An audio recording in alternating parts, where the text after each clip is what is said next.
Brand guidelines. You hear about them often and you see many designers offering them as a part of the service, but what actually are they? Brand guidelines is a crucial tool that helps you define your brand's identity, ensuring that you can create consistent content across all platforms. Whether you're working on digital content, print materials, or marketing campaigns, brand guidelines serve as your North Star to maintain brand integrity. Today, we're taking a different approach. We're going to be building a more concise version of mini brand guidelines, which covers the essentials such as logo usage, color palette, and typography. This streamlined version is going to be perfect for those who want to apply the brand identity quickly rather than searching through pages and pages of directions. If you don't know me already, my name's Jack Watson. I'm a brand designer from Manchester, and if you're a business looking to rebrand, you can get in touch below at jackwatsondesigns.com, or alternatively, if you're a designer looking to improve your services, you can also check out my website for some free templates. So with that being said, let's jump straight into the video. So opening Adobe Illustrator, let's create 15 artboards size 1920 by 1080. At this point, I'm assuming that you've already developed the logo, color section, and typography, so the first thing I like to do is bring them all into our workspace. I like to begin all the presentations with a rough guide, so head into the rectangle tool, let's make a rectangle size to fit the artboard. Then we want to copy and paste this in place.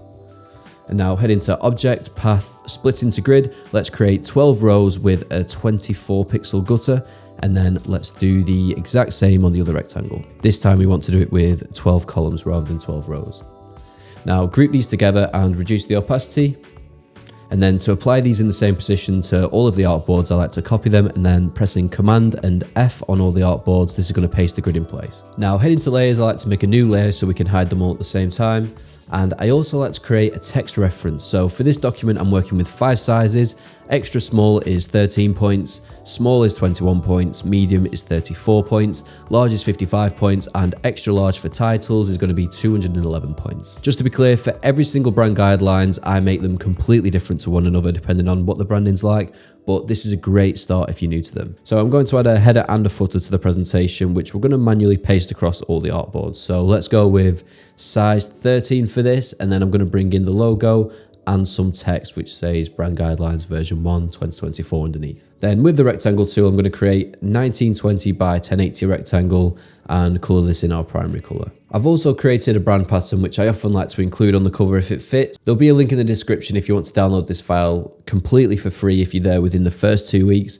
If you don't know already, if you sign up to my newsletter, you'll receive a free template every single week, but after 7 days, that template will be £10, so make sure you don't miss it. Now let's paste the header, footer, and background onto every artboard using Command C, Command F. And then for page 1, I like this to be an introduction page, so let's add a medium heading in line with our footer, and then let's add some large text next to it. And then for the text, we're going to put something like, "Welcome to the Jack Watson Designs Brand Guidelines," and then we're going to add some more filler text in here. Now let's move on to the cover page for the logo. So let's add an extra large text to the middle of the page, and we're going to make this say logo. And now I'm going to use different parts of my logo as elements for the cover. So let's grab the body of the J and let's make this large and delete the unwanted bits with the shape builder tool. Let's copy the properties of another color and the text. All I'm doing is pressing I on the keyboard, which activates the eyedropper tool, and then selecting the text or color.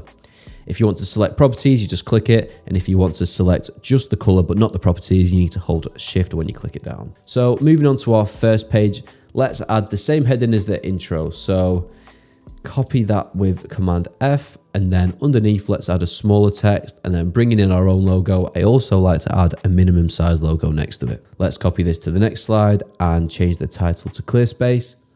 Here, I'm just creating a grid, and by heading to Object, Path, Split into Grid, if we do 2 columns, 2 rows, we can merge the 2 together with the Shape Builder tool so know that we have 3 sections. Now, I like to use elements of the logo to create clear space, so I'm just going to use the top of the J and then duplicate that on all sides, and this is going to create us a custom clear space. Now, I'm also going to show the logo in digital use, which if you didn't know already, you can get that through my website at jackwatsondesigns.com/shop.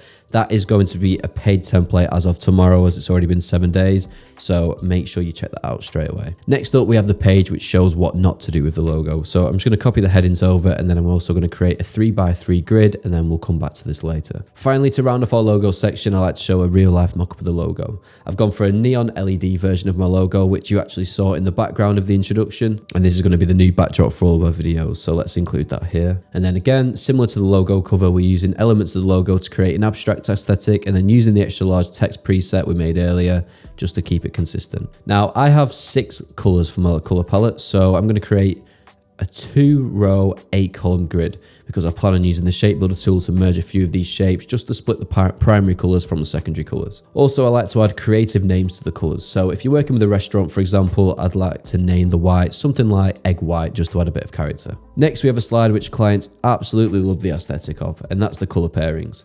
I'm not sure why this works so well, but by having the rounded corner squares with the contrasting colours inside, they look amazing next to each other. And finally, we're going to create a cover page for typography. And then for our first page, I like to talk about the reasoning behind the selection of the fonts. And I also like to demonstrate the font in use with a short line underneath that, further followed by all of the characters.